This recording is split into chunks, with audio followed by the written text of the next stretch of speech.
आप सबों को बहुत बहुत बधाई हो, कांग्रेचुलेसन हो और बहुत सारी आशीष हो।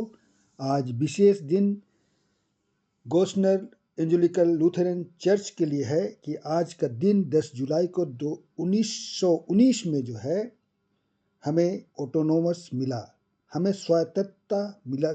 और इस दिवस को हम लोग बहुत ही धूमधाम के साथ मनाते हैं, याद करते हैं और परमेश्वर का बड़ाई करते हैं। इसलिए आप सब जब इस कलीसिया में रोपे गए हैं तो आप सबों को बहुत बहुत आशीष मिले। मसीह में प्रियो, हम इस बात पर नहीं जाएंगे कि हमारे पूर्वजों ने किस प्रकार से ऑटोनोमस को प्राप्त किया। देखिए, हम लोग जानते हैं कि 1919 के 10 जुलाई को जो है यह हमें प्राप्त हुआ।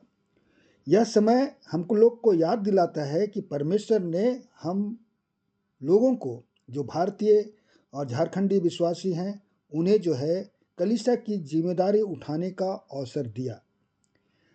स्वतंत्रता का अर्थ केवल प्रशासनिक स्वतंत्रता नहीं है, बल्कि परमेश्वर के सामने उत्तरदायित्व भी है। हम लोग को परमेश्वर ने उस दिन अपनी कलीसिया के प्रति में उत्तरदायी बनाया।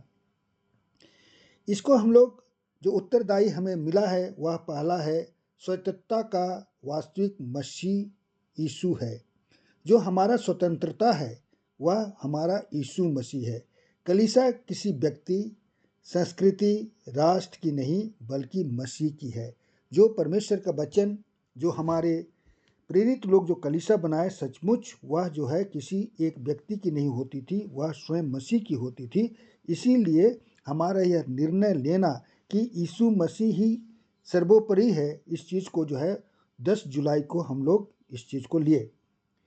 उसी प्रकार से यह केवल अधिकार नहीं है, जब कलीसिया स्वयं निर्णय लेती है तो उसके साथ जिम्मेदारी भी बढ़ती है। उस समय हमारे पूर्वजों ने जो निर्णय लिया कि हमारा हर एक चीज़ का काम का देख रेख और सभी चीज़ों को उत्तरदायी अपने ऊपर लिया, चाहे वह आर्थिक हो, चाहे वह सामाजिक हो, चाहे न्यायिक हो, सभी बातों की जिम्मेवारी उन्होंने लिया। इसके लिए उन्हें धन्यवाद देते हैं और आप लोगों को जो है यह अधिकार और सेवा के लिए जो है उत्साहित करते हैं।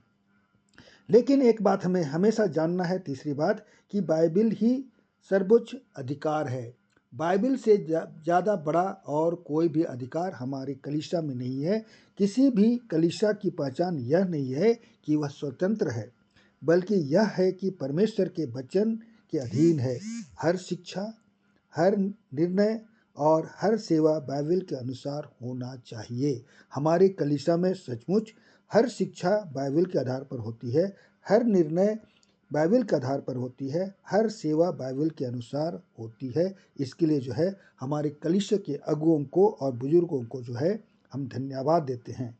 और हम में एकता है, जैसे कि बताया गया है कि ऑटोनोमस होने का यह अर्थ नहीं है कि हम लोग एक दूसरे से अलग हो गए हैं, बल्कि दूसरे कलीसियाओं का भी प्रेम, मेल मिलाप और एकता में बढ़ना हमारा कर्तव्य है। जैसे कि आजकल हम लोग देख रहे हैं कि हमारे पादरी अगुए भी दूसरे दूसरे चर्चों में जा कर के जो काम करते हैं, उनसे मुलाकात करते हैं, उनके साथ में उठते बैठते हैं और जो है एक मित्र भाव से रहते हैं।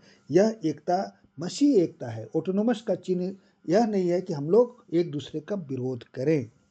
आने वाली पीढ़ी को भी जो है हमें विश्वास में लाना है।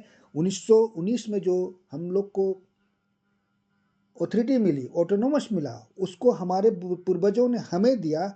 अब यह आवश्यकता है कि हम लोग अपने अगले पीढ़ी को यह दें, ताकि वे भी इस कलीसिया का जो है भार उठा सके और बहुत ही बाइबलिक आधार पर अपने जीवन को बिताएं और कलीसिया को भी वैसा ही चलाएं।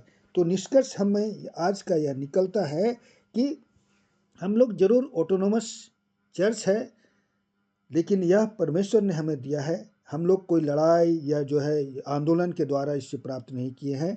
इसलिए मसीह यीशु के हमें अधीन रहना है, पवित्र शास्त्र के अधीन रहना है, अपने जीवन को पवित्र बना के रखना है और अपने इस कलीसिया के प्रति विश्वास योग्य बने रहना है। और यह विश्वास योग्य हमारे दान और हमारी प्रार्थना, हमारी सेवकाई, हमारी पवित्रता में दिखाई देती है।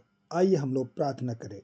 हे परमेश्वर, हम आपका धन्यवाद करते हैं कि आपने हमारी कलीसिया को वर्षों तक मार्गदर्शन किया। हमें नम्र, पवित्र और आपके वचन के प्रति विश्वास योग बनाए रखिए। हमारी अगुवाई को बुद्धि दे, हमारी मंडलियों को एकता दे और हमें सुसमाचार के प्रचार में दृढ़ बनाए रखे। प्रभु यीशु मसीह के नाम से आमीन।